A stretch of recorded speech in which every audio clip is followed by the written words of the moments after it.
On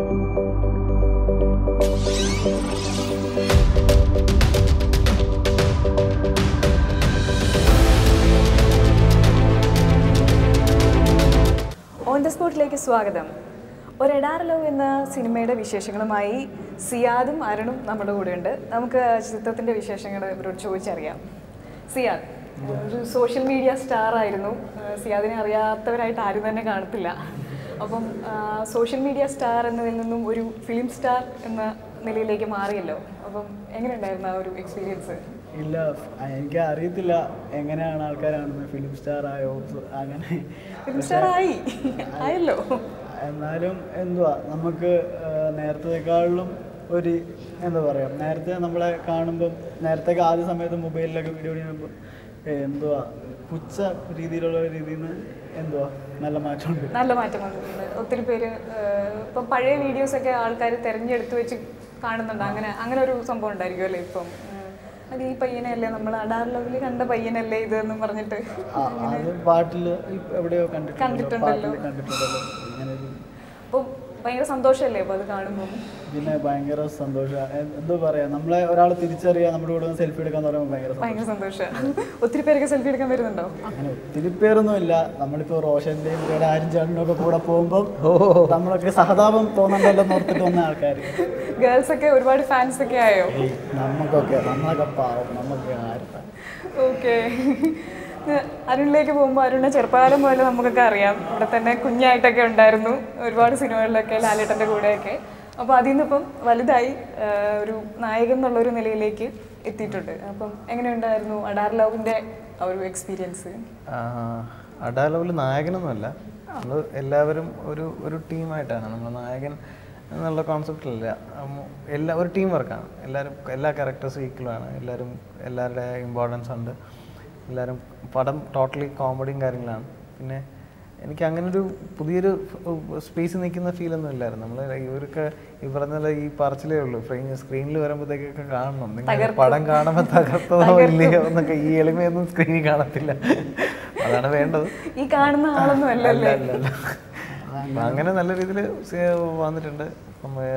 ഈ പ്രോജക്റ്റിൽ ഈ പറഞ്ഞ പോലെ ഇത്രയും ഹൈപ്പ് കിട്ടിയൊരു പ്രോജക്റ്റിൽ ഭാഗമാകാൻ സാധിച്ചതിൽ വളരെ സന്തോഷമുണ്ട്. കുറേ നാൾക്ക് ശേഷമാണ് വീണ്ടും ഒരു സിനിമയിലേക്ക് വന്നത് ഞാൻ. ചെറുപ്പത്തിൽ എല്ലാവരും ഒളിമ്പ്യനിലും പ്രിയത്തിലും നിശമാതനിലൊക്കെ കണ്ട ഇപ്പോഴും നമ്മുടെയൊക്കെ മനസ്സിൽ ആ ഒരു ക്യൂട്ട് ഫേസ് ആണ് ഇപ്പോഴും എല്ലാവരുടെയും മനസ്സിൽ. ഇവൻ പറയുന്നത് നോക്കണ്ട, ഇത് ഇങ്ങനെ പറഞ്ഞുകൊണ്ടിരിക്കും. 40 വയസ്സുണ്ടെങ്കിലും കുറച്ച് കൂടുതലായി. ഇല്ലല്ല, അവ പറഞ്ഞത് കൂടുതലാണെങ്കിലും അത്ര ഇല്ലെങ്കിലും പ്രായമുണ്ട്. ഈ പറഞ്ഞൊരു +1 ക്യാരക്ടറാണ്. +1 +2 റോളാണ് ചെയ്യുന്നത്. ആക്ച്വലി എന്താ ചെയ്യുന്നത്? ആക്ച്വലി അഭിനയിക്കുകയാണ്. ഞാൻ കല്യാണം കഴിഞ്ഞു, 1 വർഷമായി, ഓൾമോസ്റ്റ് 1 ഇയർ ആവാറായി. പിന്നെ മൂവീസ് തന്നെയാണ് എനിക്ക് ശരിക്കും പറഞ്ഞാൽ. ഞാൻ ഈ ഒരു ട്രാക്കിൽ നിന്ന് മാറി വേറെ ട്രാക്ക് ചിന്തിക്കുന്ന ഒരു പോയിന്റിലായിരുന്നു എനിക്ക് ഇതിലേക്ക് ഓഫർ വന്നത്.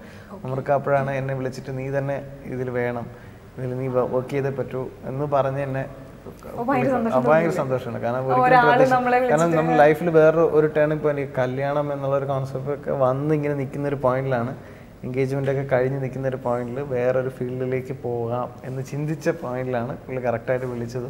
നീ ഇതിൽ എൻ്റെ കൂടെ വേണം, ഈ വർക്ക് ചെയ്യണമെന്ന് പറഞ്ഞ് എന്നെ കൊണ്ടുവന്നതാണ്. അപ്പോൾ ആദ്യം ഇതിൻ്റെ സ്ക്രിപ്റ്റ് പറഞ്ഞിരുന്നോ? അങ്ങനെ സ്ക്രിപ്റ്റായിട്ടൊന്നും പറഞ്ഞില്ല, കഥ പറഞ്ഞായിരുന്നു. ത്രൂ ഔട്ട് കഥ പറഞ്ഞായിരുന്നു എങ്ങനെയൊക്കെ. അപ്പോൾ കഥ കേൾക്കുമ്പോൾ തന്നെ നമുക്കറിയാലോ, അപ്പോൾ നല്ല ഇൻട്രസ്റ്റിംഗ് ആയിട്ടുള്ള. പിന്നെ ഈ 2 പടം പുള്ളിയുടെ നേരത്തെ നല്ല രീതിയിൽ പോയതാണ്. ഈ ആദ്യം അപ്പം ഇതിലേക്ക് വന്ന സമയത്ത് ഇത് ഇത്ര ഒരു ഹൈപ്പിൽ പോകുമെന്നോ അല്ലെങ്കിൽ ഇത്ര വലിയൊരു അറ്റൻഷൻ ഇതിനൊരു ഇന്റർനാഷണൽ ലെവലിൽ കിട്ടുമെന്നോ അങ്ങനെ എന്തെങ്കിലും എക്സ്പെക്ട് ചെയ്തിരുന്നോ?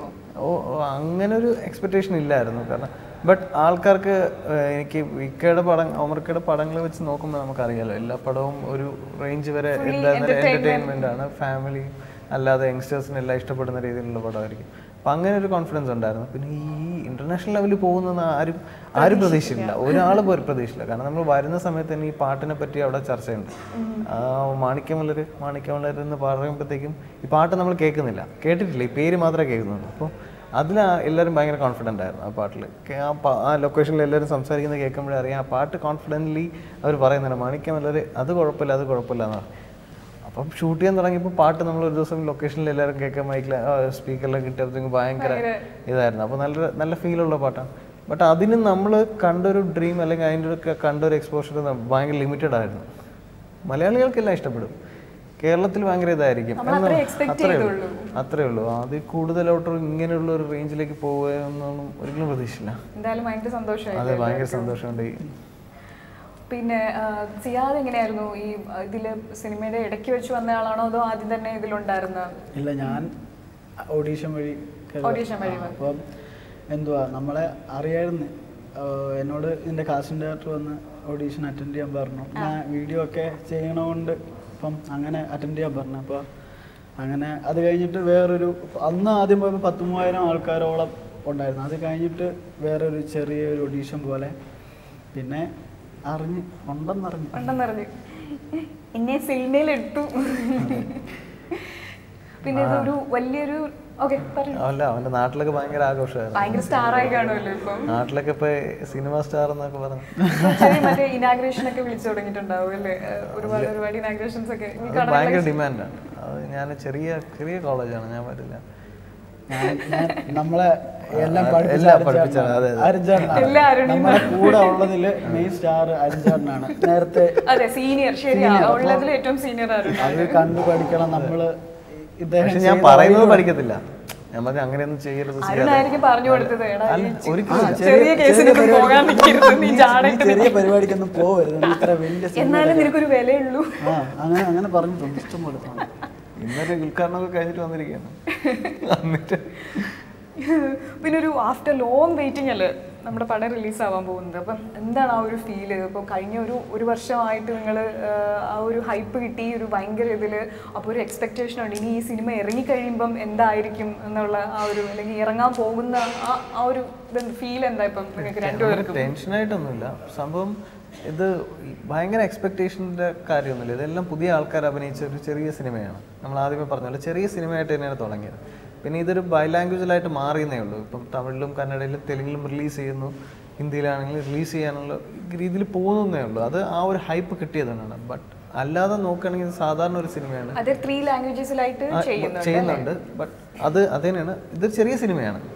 ആദ്യം തൊട്ടേ ഉള്ളതുപോലെ തന്നെ ചെറിയ സിനിമ, പുതിയ ആൾക്കാരും നമ്മളെ പോലെയുള്ള ചെറിയ ആർട്ടിസ്റ്റുകളും അങ്ങനെയൊക്കെ ഉള്ളൊരു മൂവി തന്നെയാണ്.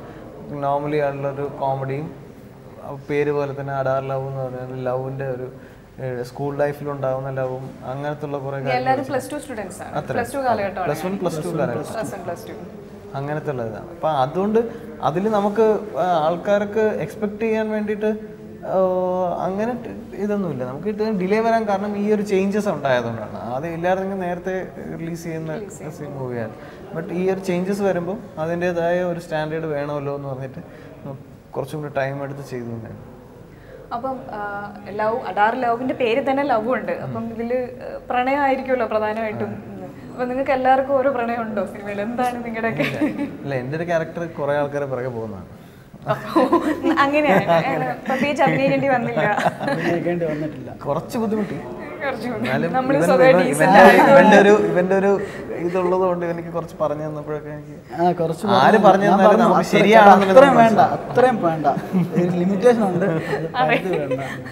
ഞാൻ പറഞ്ഞു കൊടുത്തു. ഇല്ല, എന്റെ ക്യാരക്ടർ എന്ന് പറഞ്ഞാൽ നമ്മുടെ എല്ലാ സ്കൂളിലും കാണുമല്ലോ, അലമ്പിത്തിരിഞ്ഞ് ഇങ്ങനെ എല്ലാ വള്ളികളും കയറി പിടിച്ച് എല്ലാ അലമ്പിനകത്തും പേരുള്ള ഒരു ബാക്ക് ബെഞ്ചർ ലിസ്റ്റിലുള്ള ഒരാള് അല്ലേ? എല്ലാവരും ബാക്ക് ബെഞ്ചേഴ്സ്. അവരിൽ നിന്ന് നമുക്ക് കുറച്ചൊക്കെ എന്റർടൈൻമെന്റ്സ് പ്രതീക്ഷിക്കാൻ പറ്റുള്ളൂ, അതുകൊണ്ടായിരിക്കും. അതിൽ നമ്മളെ സീക്വൻസിലൊക്കെ കുറെ ഈ സ്കൂളിൽ തന്നെ നമ്മളൊരു ക്ലാസ്സിൽ ഉണ്ടാകുന്ന കുറെ ഹ്യൂമർ സിറ്റുവേഷൻസ് ഉണ്ട്. അത് ഇതിൽ നമ്മളൊരു ഇതിൽ നല്ല രസമായിട്ട് ക്രിയേറ്റ് ചെയ്തിട്ടുണ്ട്. പിന്നെ പ്രേക്ഷകർ എങ്ങനെ എടുക്കും എന്നുള്ളത്. എങ്ങനെയായിരുന്നു നമ്മുടെ ഡയറക്ടർ ഒമറിക്കുമായിട്ടുള്ള ഒരു പുള്ളി ഭയങ്കര സെറ്റിലൊക്കെ എങ്ങനെയായിരുന്നു? പുള്ളി ഏറ്റവും വലിയ എക്സാമ്പിൾ എന്ന് പറഞ്ഞാൽ ഇത്രയേ ഉള്ളൂ. നമ്മൾ ആ മാണിക്യമലർ എന്ന് പറഞ്ഞ പാട്ടിൽ പ്രിയ ഇത്ര ഹിറ്റായി, പ്രിയയുടെ ആ പിരിയം പൊക്കുന്ന സീക്വൻസ് എന്ന് പറഞ്ഞാൽ പുള്ളി വന്നിട്ട് നോർമലി ഇവർ രണ്ടുപേരും പുതിയ ആൾക്കാരാണ്. ഞാൻ ലൊക്കേഷൻ നിൽക്കുമ്പോൾ കാണാം പുള്ളി വന്നിട്ട് എന്ത് ചെയ്യാൻ പറ്റും, നമുക്കൊരു ചെറിയ സംഭവം നിങ്ങൾ തമ്മിൽ ചെയ്യണമല്ലോ എന്ന്.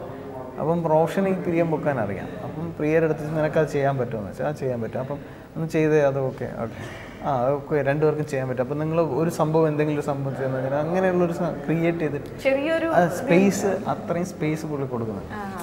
ആസ് എ ഡയറക്ടർ നമ്മൾ അവരുടെ അടുത്ത് ചെന്നിട്ട് അവരെ കൊണ്ട് എന്ത് ചെയ്യാൻ പറ്റും എന്നുള്ളത് നോക്കിയിട്ട് അവരെ കൊണ്ട് ചെയ്യിപ്പിക്കുക. അതെ അതെ, ആ ഒരു ഇത് കണ്ടെടുക്കുക എന്നുള്ളത് ഭയങ്കര ഇമ്പോർട്ടൻ്റ്. അത് പുള്ളി കറക്റ്റായി കണ്ടെടുത്തതിൻ്റെ ഇതിലാണ് ആ ഒരു പാട്ടിൻ്റെ ഇത്. പിന്നെ ആ ടീച്ചറിൽ വരുന്ന പോലെ ഷൂട്ടിംഗ് സീന് ക്ലാസ് റൂമിൽ വന്നിട്ട് എല്ലാവരുടെ അടുത്തും ചോദിച്ചു ഏതാടാ നല്ലൊരു ഫ്ലൈയിങ് കിസ് ചെയ്തുണ്ടെന്ന് ചോദിച്ചപ്പോഴത്തേക്ക് നമ്മളെ കൂട്ടത്തിൽ തന്നെ ഉള്ള ഒരു പയ്യനാണ് പറഞ്ഞത് ഇതേപോലെ ഒരു കിസ്സിങ് ഉണ്ട് ഇങ്ങനെ എന്ന് കാണിച്ചാൽ അപ്പോൾ ഞാൻ അത് കൊള്ളാം അത് ചെയ്യാമെന്ന് അങ്ങനെ. അപ്പോൾ അത്രയ്ക്ക് നമുക്ക് എന്തും പറയാം. എന്തെങ്കിലും നമ്മൾ സീന് പറഞ്ഞു തരുമ്പോഴത്തേക്കും നമുക്ക് സീനിലെ ഒപ്പീനിയൻസ് എന്താണെങ്കിൽ അതിനുള്ള സ്പേസ് എല്ലാം ഉണ്ട്. നമുക്ക് ഇങ്ങനെ ചെയ്യാമല്ലോ, ഇങ്ങനെ ചെയ്യട്ടെ, നിങ്ങളെല്ലാവരും നിങ്ങളെ മറ്റേ സിയാദ് സ്കൂൾ ലൈഫ് കഴിഞ്ഞതല്ലേ ശരിക്കും റിയൽ ലൈഫിൽ? അപ്പോൾ തിരിച്ച് വീണ്ടും ആ ഒരു സ്കൂൾ ലൈഫിലോട്ട് പോയ ആ ഒരു എഫക്റ്റ് അല്ലായിരുന്നു എല്ലാവർക്കും കുറേ ദിവസം ആ ഷൂട്ട് കഴിയുന്നതിന് വരെ? നമുക്ക് ആദ്യം ഇങ്ങനെ കേട്ടപ്പം നമ്മൾ റോഷനും ഞാനും ഐഷാടിനൊക്കെ പിന്നെ അരുൺ ചേട്ടൻ എന്ന് പറയുമ്പോൾ കുറച്ച് സീനിയറാണ്, പേടിയാണ്. അവിടെ ഏറ്റവും കൂടുതൽ പിള്ളേരുടെ കൂടെ കളിച്ച് പബ്ജി കളിച്ച് നടക്കണ തിങ്ങാനാണ്. നമുക്ക് എന്തും പറയാം. സ്കൂള് നമ്മള് ഈ പറഞ്ഞ പോലെ നമ്മൾ അവിടുത്തെ അതാണ് നേരത്തെ പറഞ്ഞ പോലെ ആംബിയൻസ് അങ്ങനെയായിരുന്നു ക്രിയേറ്റ് ചെയ്തിരുന്നത്. സ്കൂളിൽ ഷൂട്ട് ഇപ്പം മൊത്തം സ്കൂൾ പിള്ളേരുണ്ട്, രണ്ടാമത് നമ്മളെല്ലാം യൂണിഫോമിലാണ്. ആ സ്കൂളിൽ യൂണിഫോം, ആ സ്കൂളിൽ ഫുൾ പിള്ളേരുണ്ട്, ടീച്ചേഴ്സുണ്ട്, എല്ലാം ഉണ്ട്. അത് നമ്മൾ അവിടെ ഷൂട്ട് ചെയ്യുന്നൊന്നുമല്ല. അപ്പം അതിൻ്റെ ഇടയിൽ നമ്മൾ എന്തോ സംഭവം ചെയ്യുന്നു എന്നുള്ളൊരു ഫീലേ ഉള്ളൂ. അപ്പം ആ സ്ഥലത്ത് ഞാനും യൂണിഫോം അത്രേ ഉള്ളൂ. ആ സ്ഥലത്ത് ഞാനും യൂണിഫോം ഇട്ട് ഇവരുടെ ഇടയിൽ ചെന്ന് ഇങ്ങനെ നിൽക്കുമ്പോൾ ബാഗ് തൂക്കി നിൽക്കുമ്പോൾ ആള് മാറിപ്പോയിട്ടുണ്ടോ അവിടുത്തെ ടീച്ചേഴ്സിന് ആർക്കെങ്കിലും എപ്പോഴെങ്കിലും നിങ്ങൾ ആരെങ്കിലും ഈ സ്കൂളിലെ കുട്ടിയാണ് അങ്ങനെ നടക്കത്തില്ല. കാരണം അവിടെ പഠിക്കുന്ന കുട്ടികളെ ടീച്ചറിനെ കാണുമ്പോഴേ ഓടും. നമ്മൾ ഓടാതെ നിൽക്കുമ്പോൾ ഇവ ഇവിടെ ഉള്ളതല്ല എന്ന് മനസ്സിലാക്കും. പിന്നെ അപ്പൊ നമ്മൾ ഇത്രയും നാള് വെയിറ്റ് ചെയ്ത ആ ഒരു എന്റർടൈൻമെന്റ് ഞങ്ങൾക്ക് എല്ലാവർക്കും ഇതിൽ നിന്ന് പ്രതീക്ഷിക്കാൻ പറ്റുമല്ലോ അല്ലേ? എന്താണ് സിനിമ? തീർച്ചയായും എല്ലാവരും ഒരു കാത്തിരിക്കുന്ന ആ ഒരു ഫുള്ളി പാക്ഡ് മൂവി തന്നെ ആയിരിക്കും. നിങ്ങൾ ഈ പറയുന്നത് നമുക്ക് ടെൻഷനാണ്.